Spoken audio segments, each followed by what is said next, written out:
Welcome to the Lubber's Hole. You're with Ian. And with Mike. And this week we're wrapping up our reading of Treason's Harbour, number 9 in the Aubrey Maturin series of novels by Patrick O'Brian. So, Mike, orient us in time and place. Where were we last week? Where might we be headed this week? You bet, Ian. We're finishing up chapter 9. We're going to head into chapter 10. And we remember last week, Stephen saved the hunted bear. They were going to head off on this bear hunt. Stephen, set the bear free. We encountered Charles Fielding, Laura's husband, escaped from the French, and now ready to duel Jack, having heard some of those Valletta rumors. We saw Stephen gazing serenely at dolphins until the surprise took a French privateer, and the Dryad beat her, the surprise, back to Malta with the news of Fielding's escape, thus threatening the life of Laura Fielding. Well, Stephen made it to Laura's house to warn her and was hiding there as the French agents coming to do her in came, so that he sat there, listened behind curtains as they talked about their need to leave and who would be coming back to kill them. So this week, Jack gets a new mission for the surprise. He gets some wanted and some unwanted company on the mission. Stephen works and continues hoping to save Laura Fielding from the French agents, and the crew comes to see Stephen in a little bit different light. And to end Treason's Harbour, we see some action for Jack, the surprise, and her crew. Oh, great. Some action at last. And Mike, we get almost straight into it. Jack goes to meet the senior post captain on station in Malta because the commander-in-chief Ives is away, because Harte is away. He gets his orders from a senior post captain called Fellows, who is a bit of a grumpy old soul. He gives Jack his orders, and the orders say that Jack is to head straight to Zambra. And there he's got to interview the consul, Mr. Elliot, and take proper measures to deal with the Dey of Mascara, who, it says, his most extravagant, unjust, and inadmissible demands, unfriendly expressions, even menaces of hostility if he should not obtain the sums of money he has laid claim to. This Dey of Mascara is out of control, and Jack is being sent to take care of the situation. The orders say that Jack is free to deal with acts of hostility and expose the acts of the French. He can also then bring Elliot, the consul, back home. And Mike, there's some really interesting conditions and little codicils in this list of orders that make me just worry a little on behalf of Jack Aubrey. It says Jack is to keep an even temper, even if the Dey does not. And this is the commander-in-chief warning him. And Jack's had that kind of warning before from admirals. Right. It also informs him that any bad acts on behalf of the Dey towards His Majesty's flag will result in war being declared. And in that situation, Jack has permission to punish any injustices by seizing, burning, sinking, destroying, blocking up ports, cutting off commerce, and then, having done all of that, undertaken a one-man war to report back to Gibraltar. Stephen Maturin is to be his political advisor, and he is warned about the law of neutrality. And again, Mike, this gave me a little warning that he's had these kind of orders before. Nonetheless, Jack thinks this is all straightforward.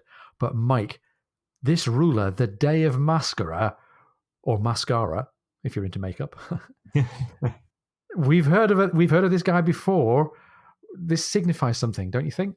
Oh, yeah, absolutely. This is, if you will, Chekhov's Dey, the Dey of Mascara. We kept hearing this repeating theme, and Wray kept saying, and Leswa saying, absolutely, good idea, Wray, that, this was the day that was going to kill 2 birds with 1 stone, then 3 birds with 1 stone. And now we've got Jack, we've got Stephen, and who's the third person that might be headed this way? Well, Captain Fellows continues and tells Jack that the 2-decker HMS Pollux carrying Admiral Harte is going to accompany Surprise to Zambra. But strangely, Harte, the homeward bound admiral, is to take no part in negotiations. They don't want the Dey to think that he's worth a ship of the line and worth a flag officer, and Pollux is there for mutual support in case they meet any of the Frenchmen. And this raises a bit of a red flag for Jack, I think. He asks if Harte is fully aware that the orders say that Surprise alone is to carry out the negotiations. And Fellows and Jack both know that Harte has a tendency to interfere even more now, and with greater certainty that he's right since his inheritance. And Fellows says, in answer to the question, does Harte know? He says, I believe so. Right. And Mike, it's odd, isn't it? This doesn't really stack up on its own, this logic. On the one hand, the Dey doesn't merit a ship of the line, but on the other hand, a knowledge of Harte's presence will have an influence. This sounds like pretty thin logic. It's almost like someone wants Harte to be there for no particularly good reason at all. Right. And it's interesting because we didn't get a lot of backstory on, when Hennig Dundas was saying that, Harte and Ives had this big blow up and Harte's headed home. Now he's accompanying Jack, back on this thing. It really is. It has you scratching your head just a little bit. They move past that, and Fellows does the mandatory review of the surprises statement of condition. They want to send her out as quickly as possible, and they notice that she's short water because she had to dump some over as she was chasing that privateer. But they agree. Jack says, I know these waters. I can water near Zambra. He surveyed it when he was third lieutenant on Orotus, and they were stuck on the brothers, these kind of rocky outcroppings in the bay there. So Jack knows this pretty well. They're going to sail in the morning with Pollux. And Ives had Fellows get Jack some more of his former surprises back. So normally we would think this would really cheer Jack up. And Jack's thinking, yeah, it would be a blessing if they weren't all about to be broken up again. So there's this great big storm raging outside. Fellows invites Jack to dine because he tells him it's not a fit night out for man or beast. Well, they say in movies and the TV, it's always raining for a reason. Right. And there's always a storm for a reason. And there's a storm covering the encounter between Stephen and Laura back at her place. Lesueur and his man have left. They've already decided who they're going to send back to kill Laura. And Laura arrives immediately after they leave. She's very happy to see Stephen, but she's saddened when she asks about Ponto. Ponto had died suddenly this morning, and she buried him in the garden. And I don't think at this point Laura thinks anything of it, but Stephen, I think, is spotting a connection here. The maid, meanwhile, has been called away to Gozo, and Laura says that she looked frightened. And Stephen reveals really what's going on to her. This is a really urgent moment. This is one of those reveals like you get in a John le Carré spy movie, where your cover is blown, he says. Charles has escaped. Charles is doing fine. He's healthy, but the French agents know it, and they're coming back to kill her, as we overheard last night, just as they had done for her dog Ponto. Stephen's clearly playing out the options in his mind here. He asks her if she has anywhere safe that she can stay in Valletta. She says she doesn't. So that leaves them only one thing. They have to hurry through the harbour, through the storm at night, back to the ship. Yeah, it's funny. We just keep getting this changing perspective all over. And now we see Jack kind of walking back to the ship, and he sees that his stern window lights are lit. And he notices that Mowat, Killick, and Bondin are kind of just standing around looking pleased with themselves. And they tell him as Jack comes aboard that the doctor is aboard with a visitor in Jack's cabin. And Jack's really kind of stunned. He says, Stephen never goes into his cabin unless he's staying with him, which he's not right now. If he was a guest, it would be different. And when he gets to his cabin, he's further astonished to find Laura Fielding there, looking, he thinks, like a drowned rat. He learns that she has no baggage.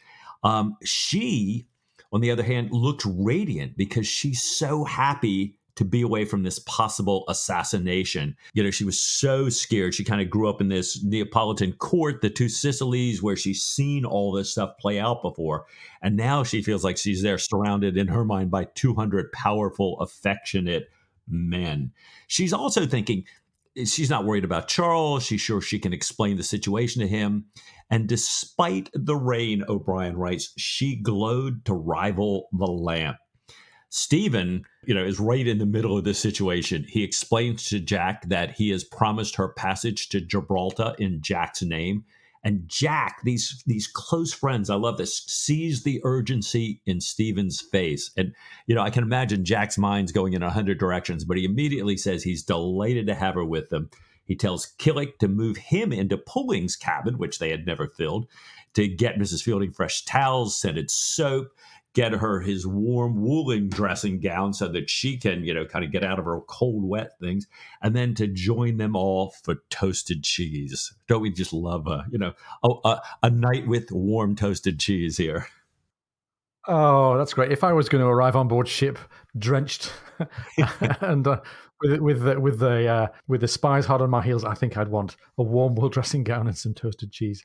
Absolutely. And it's great as well. She's joining this little bit of boys' club with Jack and Stephen. She's not naive. She's not an ingenue. She's pretty happy that she can take care of her part of the situation, which is the connection with Charles and what he thinks of things. So this is feeling pretty good. And the friendship is really paying off here between Jack and Stephen. Mm-hmm. They are in Pulling's old cabin, which Jack has moved into. And Jack says, "This is all square-rigged, Stephen." And I love it. I'm going to attempt the accent here just for a second because I love the way he says it. "As square as Pythagoras, brother." And I'm not going to continue with the accent. "As square as Pythagoras, brother. And I'm very much obliged to you for the handsome way in which you welcomed our guest."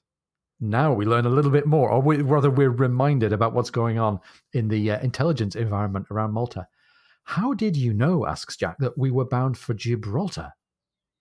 Since it was known to the port captain's daughter, it was common knowledge among her female acquaintance throughout the island, Laura included. So, Mike, we're reminded again of all of these intelligence problems that are besetting the British authorities in Malta. And I think we're also reminded of the danger of underestimating women. Amen, brother. Yeah. Oh, I just love this interaction with Jack and Stephen here. Now, Killick comes and asks permission to set up Stephen's dressing chest for Laura. That we remember Diana's gift to Stephen. And this kind of objects Diana in mind, right? "Lord," Stephen says, Jack suddenly struck by the thought of his fiery cousin. It would be the devil to pay and no pitch hot explaining this to Diana. Stephen's kind of, he's just, do you think my motives might be suspected? I am mortally sure they would be suspected, even if you were to speak with the tongues of men and of angels too. Think, Stephen, you brought the handsomest woman in Malta aboard in the middle of the graveyard watch, someone who was seen leaving your room at Searles the night of the thieves. Now, I'm reading this and, I get worried with Stephen around French agents, but now I am mortally worried for Stephen. I mean, Diana, talk about somebody who could hurt Stephen. This would not be good. No, and he really lacks perspective here. We've talked about this before with Stephen. Right. With French agents, I think he is as insightful as anybody can be about the intentions and the perspectives of French agents. But his wife, that's a different story. He's never really had a clear view of how Diana sees the world. Right. And to think that, it's news to me that my motives might even be suspected is like super, super lacking in awareness there, Stephen. Right. And we've had Stephen several times thinking, when he got these anonymous letters about his wife having an affair, and he's thinking to himself, well, unless, he had done something just blatantly public and untoward, she would never think about something like that. And now I wish the penny would drop for him to say, Stephen, pay attention. Well, I think maybe we're pleased that he retreats into his safe place, which is coded messages and intelligence. He spends the rest of the night writing messages in code for Ives and Wray. And this is the risk starting to play out for us here, because we know that any message destined for Wray is not going to have the effect that Stephen hopes for. He sends them off in the morning. He didn't notify the governor since he'd seen one of his men, Boulet, at the house. He thinks that Wray ought to be able to round up the French when Wray returns. The French might think that Laura left with her lover, hearing her husband was returning, so he thinks maybe that's how they'll see the narrative. It turns out that it's not only the French who think that. At breakfast, he notices that this way that everyone's looking at him, they're looking at him with embarrassment, admiration, it says a new respect. And as we've heard already in this story, he is a little bit upset because he doesn't think he deserves any of these, just the same as it hasn't crossed his mind that he might have to explain his conduct to Diana. Right. So what else does he do to keep himself secure and in his happy place? He's written his coded messages. He goes and does some surgeon stuff. He checks the sick bay. He grabs some laudanum, of course, and he reads Pocock's notes on the Dey of Mascara, this ruler that we're going to go and take care of. And we learn that this Dey is more independent of the Sultan than Algiers, lives in Zambra, the harbour town, which is the seat of his country's trade, rather than the capital Mascara itself. And we learn that French agents are active and successful. And with that, he went to sleep. Right. So he's finally, as the day is dawning, Stephen's fallen asleep with a little bit of laudanum. And it turns out that both Stephen and Laura sleep late into the next day, which of course has the crew talking even more, as neither of them are showing up in the morning here. And when Stephen finally comes on board, Laura invites him to come join them all, her and all the other officers, to go look at Venus. Now, as they're there, it's kind of time to do that clean sweep before and after. They're thinking about that coming up here at the end of the day. And Jack decides, you know what? We don't want to, upset Laura and have to, sweep out the cabin there. And, he'll just not do it today. But it turns out that today continues on in its steady pace, if you will. And they don't do it their entire beautiful, leisurely, given the Pollux' speed, 6-day voyage. And O'Brien writes, for once the surprises did have a moment, even a fair number of moments to lose, and that they were all grateful for this time. Everyone dresses up every day. They watch their language. They're all kinder with each other. There's no need for any severe punishment. And she's an even happier ship. And O'Brien writes, it occurred to Stephen that a really handsome, thoroughly good-natured, but totally inaccessible young woman, changed at stated intervals before familiarities could set in, would be a very valuable addition to any man-of-war's establishment. So he's thinking, the presence of the right woman can kind of get men in line and just acting in their better selves. So I love that. And, we love it. There's very much music on these 6 days. And the men on the ship, they find out that she doesn't have anything to wear and they want to invite her to a special gunroom dinner. So all these guys are bringing the fabric meant for their mothers and wives and sisters to Mrs. Fielding so she can make a gown for her gunroom dinners. And all these people who might have had some moral condemnation find that they have none for Laura Fielding, although they do look at Stephen askance every once in a while. Brian says they look a little pointedly at Stephen. Poor old Stephen. Right. Well, I think he's just going to have to make the best of it. Jack, meanwhile, I think he's finding his way to bear this slightly melancholy, slightly sort of nostalgic feeling that he's got, knowing that the Surprise is on her way to being at the end of her official naval career. He can't avoid an invitation to dine with Admiral Harte over aboard the Pollux because they have some particularly calm weather.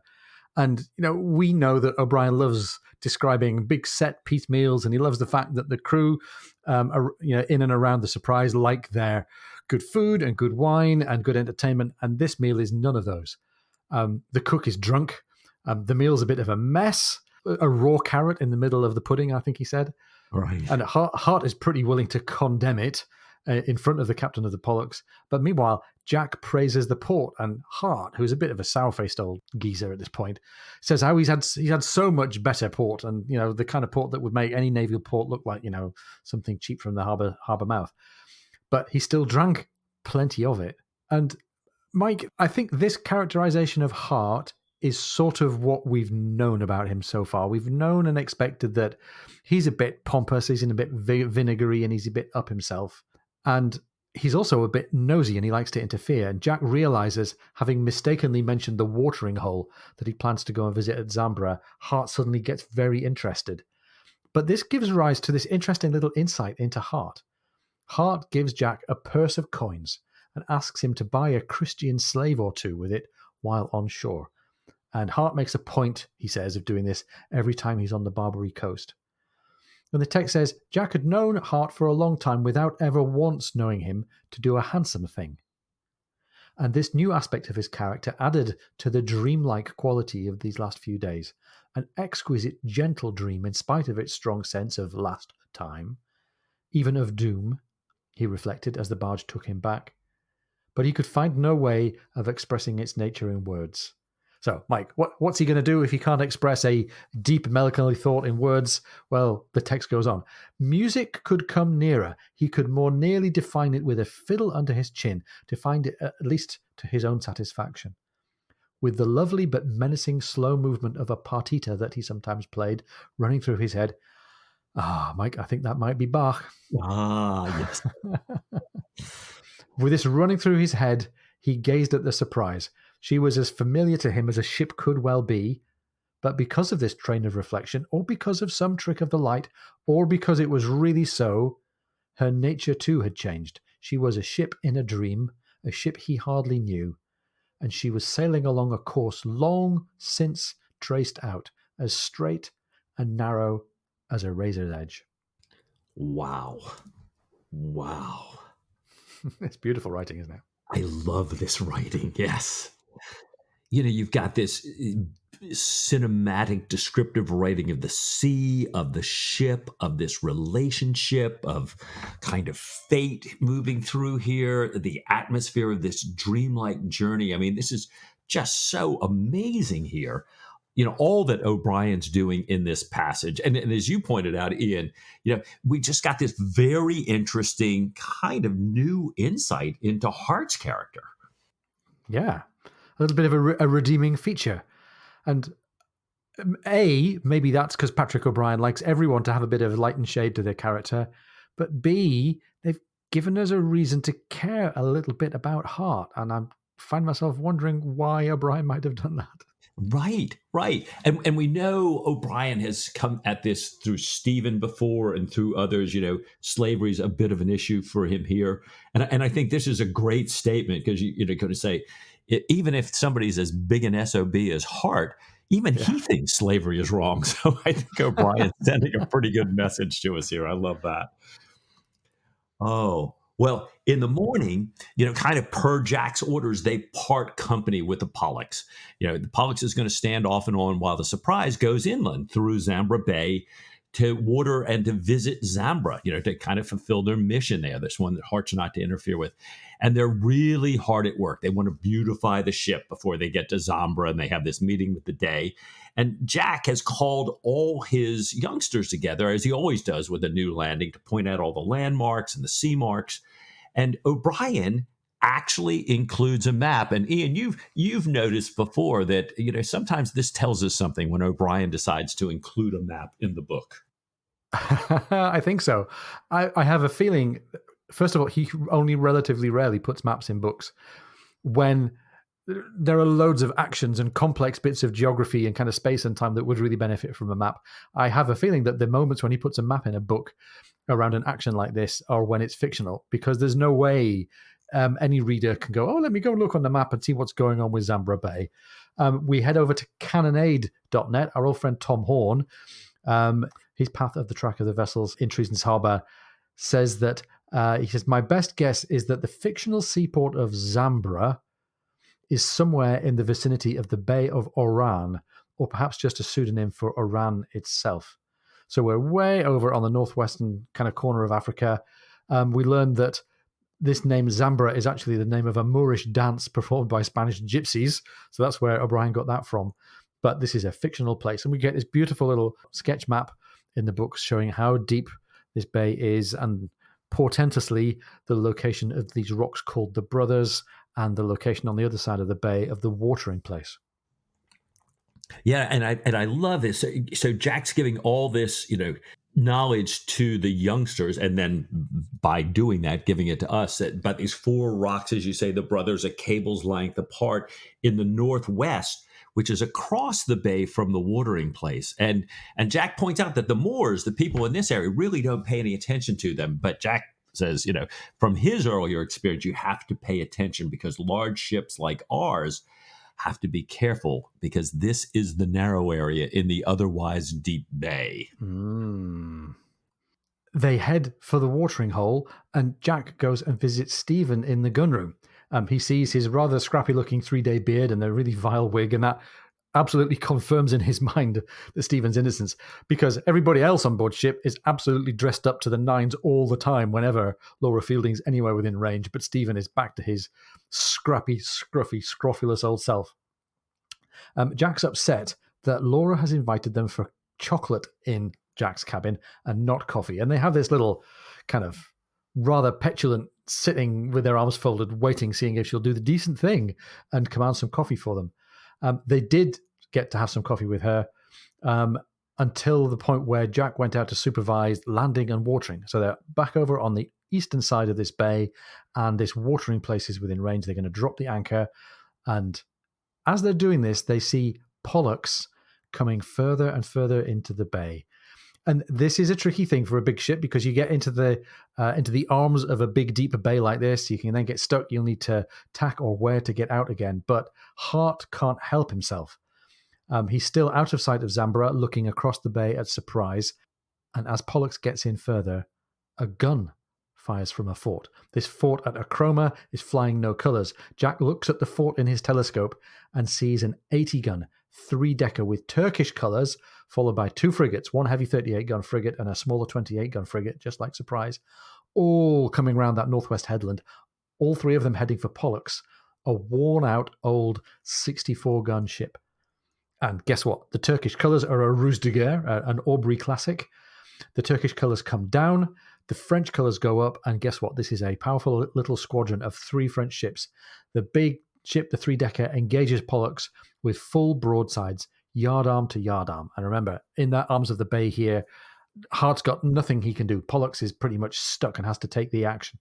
The heavy frigate comes up to rake her from across her hulls, from across her bows. And as they've seen all of this, probably in just a couple of minutes, in the time that it takes to tell a story, Surprise has seen this. They've dropped everything. They've slipped their anchor and their cable. They've left the launch there, and they head straight across the bay. They've got to tack. They've got to zigzag into the wind to get across the bay, because this action with the Pollux and the French ships is dead to windward of where the Surprise is. Surprise has got 9 miles in a zigzag to cover. That's not 9 miles as a straight line. They've got 9 miles of zigzag to cover, so it's going to take them some time. He's pleased, therefore, that he can see Pollux is firing well, using her big 32-pounder carronades, which is exactly, I think, what Jack would do. And just as they're about to tack near the brothers, Pollux's foremast goes by the board. The French ships have had a lucky shot. Pollux is finally yielding to some severe damage. Pollux's foremast is down.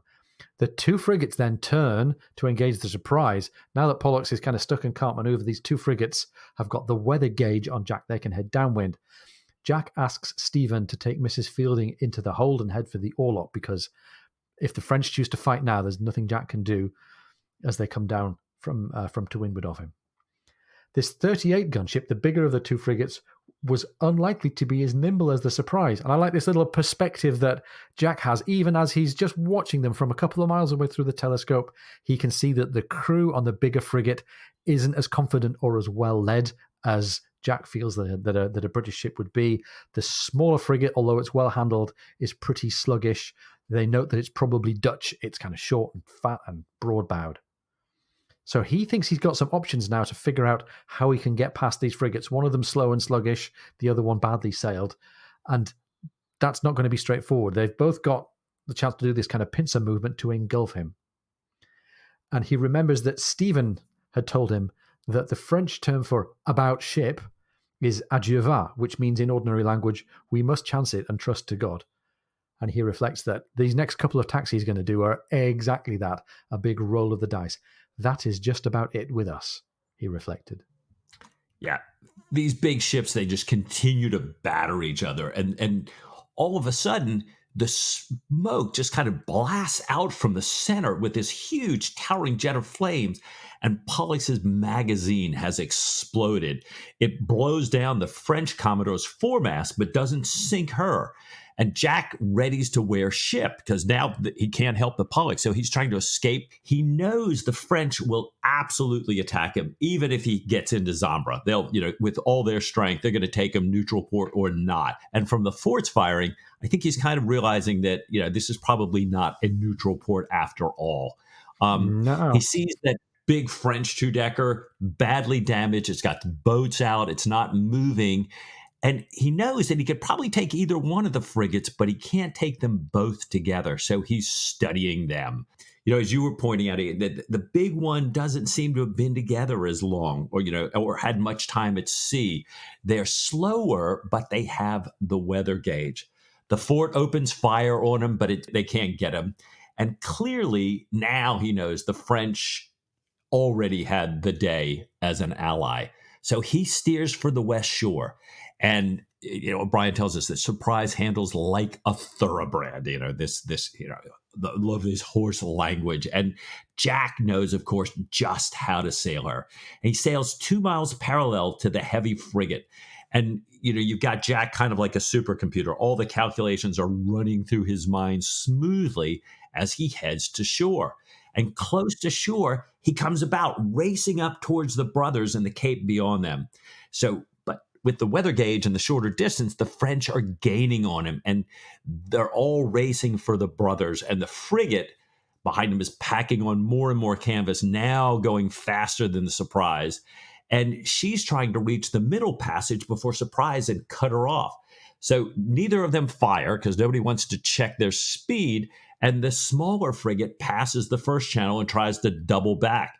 Jack has the crew very discreetly reduce sail, and the passing Frenchman, the other one now this time fires. Jack reduces sail even more, and O'Brien writes, the Frenchman raced ahead, flinging a splendid bow wave, raced on into the middle passage and struck with unbelievable force, all her masts instantly pitching forward and to leeward.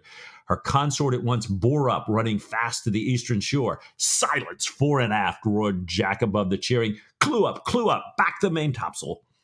And when enough way had come off, he steered her gently, gliding not through the first passage at all, but through a deep cleft between the first brother and the shore cliff itself, so narrow that her yardarms scraped on either side. Brace up and haul aft, he said, and the Surprise, gathering live way again with the wind on her beam, headed out to the open sea. Whoa. Aren't we glad that Jack was on a ship that got stuck here? Once yeah. What? Oh. That was such a fast action, but oh my gosh, the Pollux blowing up, this race with the frigate, it was really quite a scene. Yeah, and he won it all by maneuvering and tactics and without firing a shot. It's funny, this idea of the maneuvering, it reminded me a bit, if anybody's been watching the America's Cup on the internet in the last few weeks, this was like the pre-start for an America's Cup match. Mm-hmm. So, super exciting, and yet another variation. O'Brien doesn't ever want to give us the same naval battle over and over again. We get another variation on how a naval battle goes. We got straight into it, and really shocking. Two big shocking moments, as you say, the explosion of the Pollux and then the striking of the French frigate on the rocks.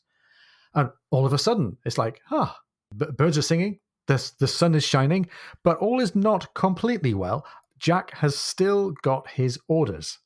He looks back into the bay through his telescope, and the text says, his eye still had a fine piratical gleam in it as he turned over the possibilities in his mind. He called for Stephen and showed him the entire lay of the land. And I love this conversation between Jack and Stephen. Jack is basically saying, look at all these things we could do. We could do this and we could do that. And let's see what kind of response he gets from Stephen. Be so good, he says, as to give me your political opinion on the following plan. We proceed to Zambra without the loss of a minute, engage that miserable Dutch herring bus and the fort that fired on us, and having taken them, send to the Dey stating that unless his government instantly apologizes, we shall burn all the shipping. When that is settled, we can have our interview with Mr. Consul Elliot. Do you think this is a good scheme? And Jack is like, bang, bang, bang, I've got this plan. No messing around with anchoring over galleys and diving bells and fake treasure. I can just get in there and sort this all out. He's going, come on, Stephen, this is the last chapter of the book. I spy a resolution. Right. And Stephen says, nah, this is the last chapter of a Patrick O'Brien book. Because Stephen's dialogue says, no, sir, I do not. It is clear that the Dey was a party to this carefully laid trap, and since his fort fired on the Surprise, he obviously considers that we are already in the state of war. From all I understand, he is an unusually bloody-minded, choleric man, and I believe that an attack at this stage, in the present state of excitement, would certainly result in Mr. Elliot's death. And with a French two-decker in the bay, there is still no time for pourparlers, even though she may be obliged to lie at her moorings for a while.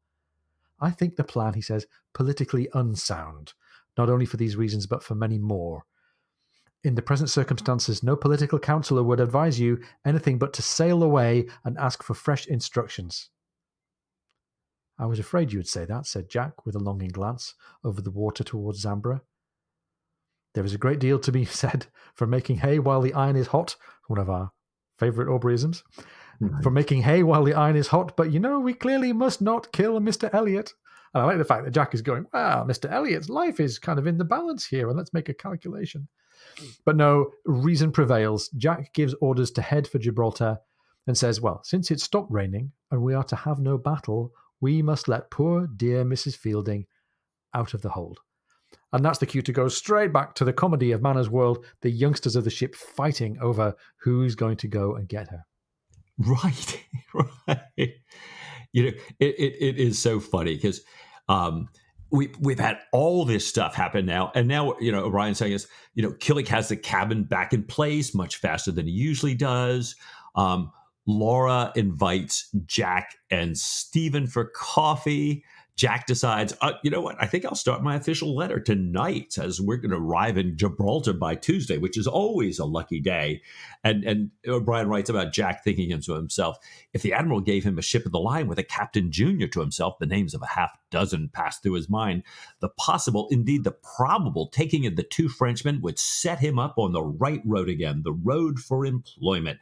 A good command, a 40-gun frigate on a North American station. I shall pitch it hot and strong, he said with a very happy smile. And Mike, it's really interesting that the book ends up with people writing letters. Yes. They're writing letters. We've had letter writing. This has been practically an epistolary novel at some points. We've had so much of the action happening during letter writing. So Laura says, I'm going to write to Charles. She's going to tell him how kind Jack has been to her. And he will be happy, she says. He will be happy to meet you.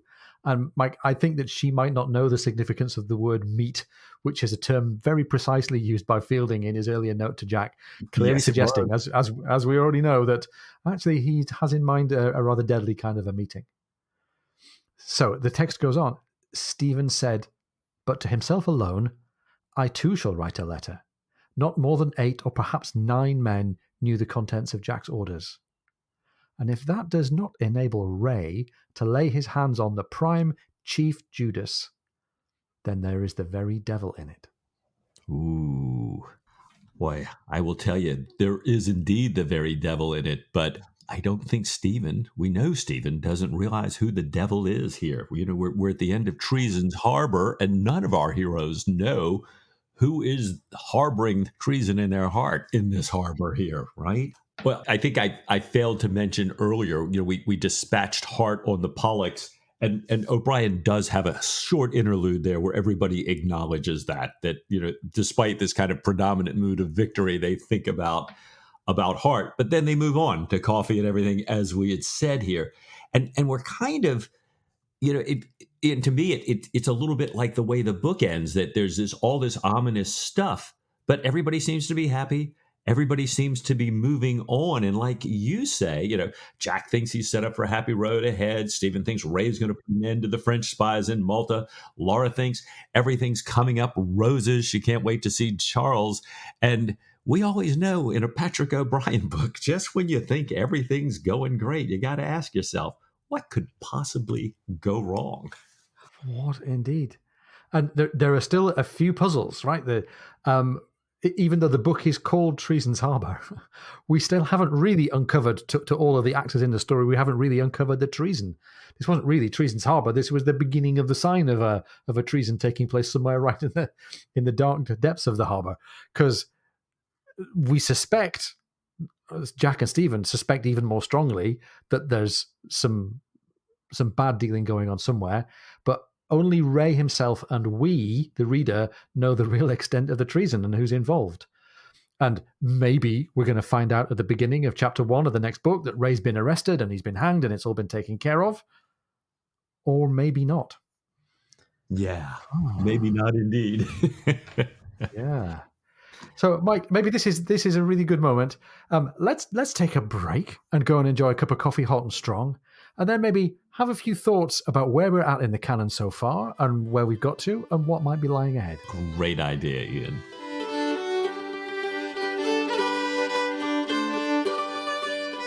If you're enjoying the podcast, please come and join our supporters on Patreon. Go to patreon.com/LubbersHole.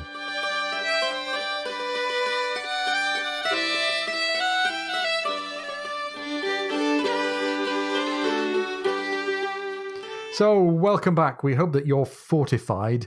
We wanted to spend some time now just thinking, and partly because we're in week 1 of our new year of life on the Lubber's Hole, and partly because we got to the end of this really great arc in the Mediterranean with Treason's Harbour. This is a really good moment for us to share a few thoughts at this first anniversary, looking back at where we've been and looking forward to what's coming next. Mike, we've come a long way from the octagonal pillared music room in Port Mahon. There's been a lot going on for Jack and Stephen. There's been a lot going on for the Lubber's Hole as well. There really has. They've matured. We've matured. As the listeners requested, we've slowed down. We've dug deeper. We're really digging into appreciate the richness of these novels. Yeah, I remember in the first episode, we were talking to each other about how these are not really naval warfare novels. And actually, if you look at the amount of naval warfare action in the last 3 or 4 books, just a little naval warfare is going a long way in these stories. It's not that the stories are slow, but that you can read a book like Ionian Mission with a little tiny bit of action in the last chapter and Treason's Harbour with even less action right at the end of the chapter and still know that you're in the same place.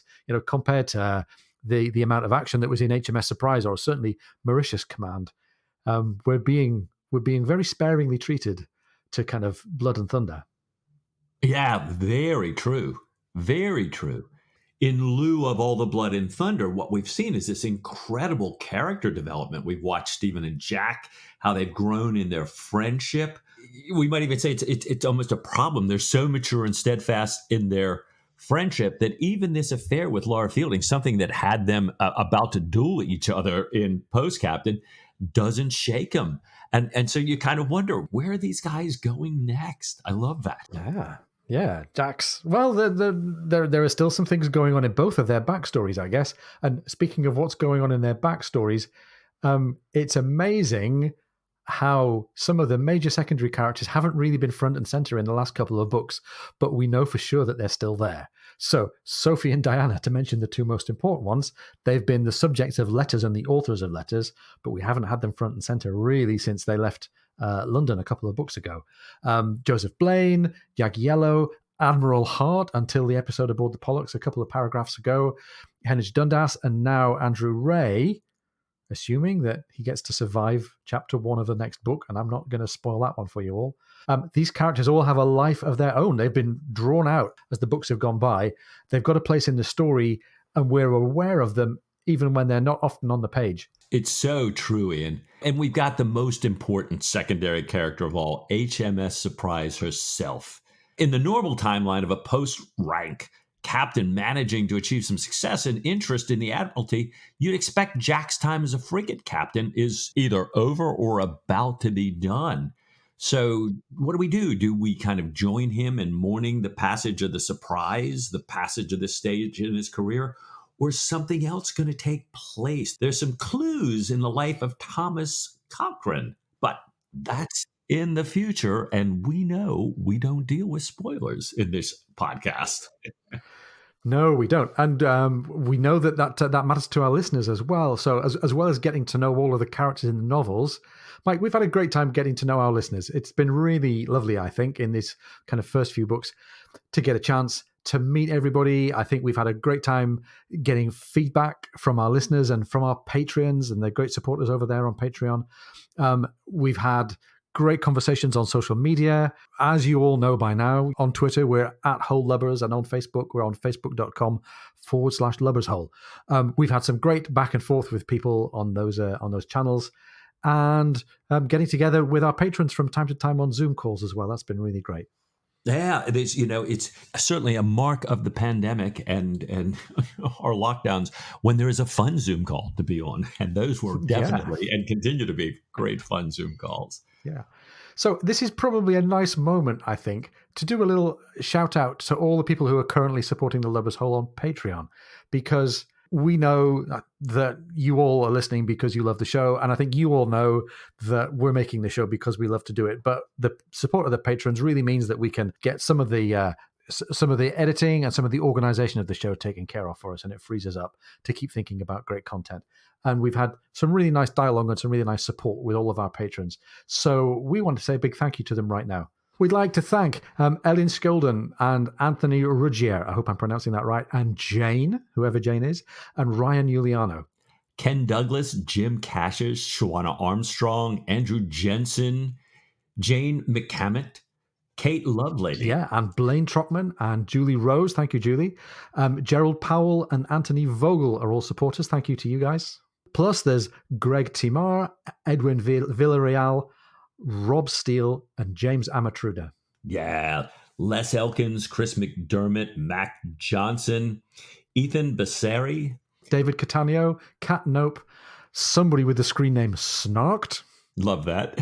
Mark Pruitt, Tony Millionaire, Bella Markman, Colonel Alan Huffines, Stephanie Nolte, Nancy Salachinsky, Rob Boughton, and screen name Galak. Mark Eilif, John Scott, Eric Latimer, David Michael Corns, Davo Christie, and some guy named Mike Shank, who really likes to see Ian not have to spend so much editing time. We want to thank you all for keeping us going. Thank you for the support that you've given. That lets all of the listeners benefit from the time that we put into the show. We're also really happy to say thank you to all of the special guests who shared their knowledge, shared their insights.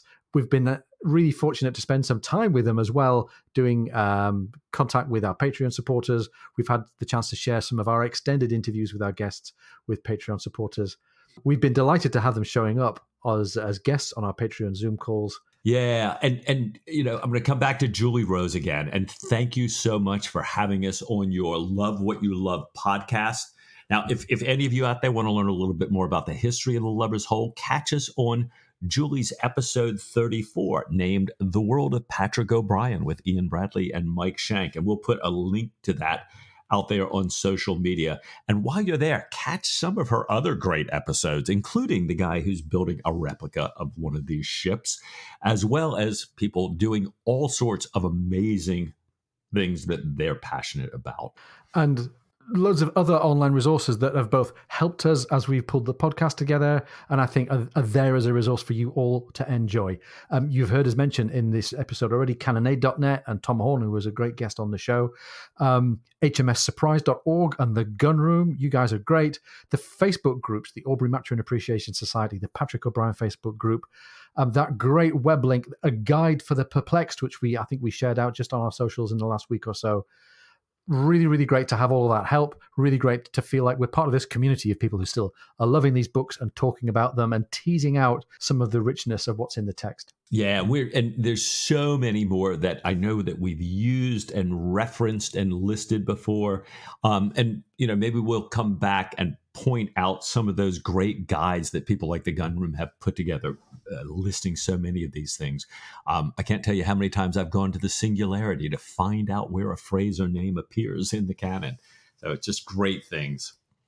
As well as places on the internet, places in the world. As we look back on this first year, we've been to some fascinating corners of the globe, fictionally, of course, and in some cases, historically as well. With Jack and Stephen, we've been all around the Mediterranean, the Ionian, the Red Sea, the Gulf of Suez, the North Atlantic, the South Atlantic, the Pacific, the Indian Ocean, and the Indian subcontinent itself. We've been to the Baltic to visit the Nordics. We've been in high southern latitudes in the Roaring Forties. We've watched relationships develop. We've had the Stephen and Diana roller coaster. Who remembers what they were doing back at HMS Surprise? What a world of difference there is there. Right. And the roller coaster of Lucky Jack's fortunes. And some of his fortunes have been absolutely to do with his luck, and some of them have been self-made, perhaps. And they've been meeting all these great, colourful characters from around the world. We'd love to know what your favorite scenes have been. We'd love to know, did you learn anything for those of you who are kind of going back through the first half of the canon this year? Anything, especially, I always love hearing from people who are new to the canon and, kind of what you look back on and relish so far in this journey with us. What's it been like reading these stories during pandemic and lockdown? I know for me, it's been an absolute lifeline, and I thank you for that. What would you like to see next year? Anything new? Anything different? Please, Ian talked about our social media tags there, Facebook and Twitter, patrons on the Patreon page. Please let us know ideas for additional guests, topics you'd like us to include or revisit as we move through the next 6 or 7 books over the course of the next year. Isn't it amazing to think we're 9 books through at this pace? We'll be another 6 or 7 for another year, and we may have another 2 years left ahead of us. Ian, this is pretty exciting journey here. I feel like whalers out for 3 years. And it's not only us who've got exciting developments going on. We learned that Norton, the US publisher of the Patrick O'Brian estate, will be re-releasing the Aubrey Maturin series this year, and there's going to be new cover art, we think. There's going to be new branding. There's going to be a new effort to bring even more readers in to learning and loving these great books. We're really hoping to see the first 3 coming out pretty soon. The other thing that we noticed, Mike, looking back, is that way back 12 months ago, we took 2 episodes, just 2 episodes, to cover Master and Commander, the first book in the canon. So we've been thinking about revisiting Master and Commander at a slower pace, and that might help to welcome readers who might be new to O'Brian. So if anybody out there's got any thoughts on that, would you like to see us do a redux of Master and Commander a little slower? Tell us what you think. We are looking forward to so many things in the next 52 weeks, this being the first of those 52. What we're most looking forward to is spending more time with you. Thank you so much for listening. Thanks for your support. Thanks for all the interaction on Patreon, Facebook, Twitter, the Facebook groups. And we look forward to spending the next 52 weeks with you. Please bring your friends, fellow canon lovers, and always folks new to the world of Jack Aubrey and Stephen Maturin. So, Mike, what do you say to another year of Patrick O'Brian on the Lubber's Hull?